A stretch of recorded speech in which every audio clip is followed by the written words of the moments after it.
Pasang Quran atau zikir dalam rumah. Cukup-cukuplah muzik sejam 2 jam.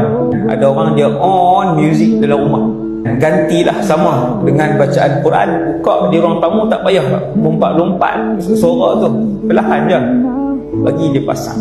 Cuma Quran ni dia ada adab dia yang dan disiplin dia yang sangat tinggi, sebab dia kalamullah, kalam Allah. Kalau zikir kita pasang, kita sembang tak berdosa. Tapi Quran kita pasang di ruang tamu, kita bersembang, berdosa. Lain lah. Dia lain. Quran sangat mulia. Pasanglah Quran dalam bilik ke, dalam apakah, surah apa pun tak apa. Cuma yang lebih bagus Nabi ajak pula.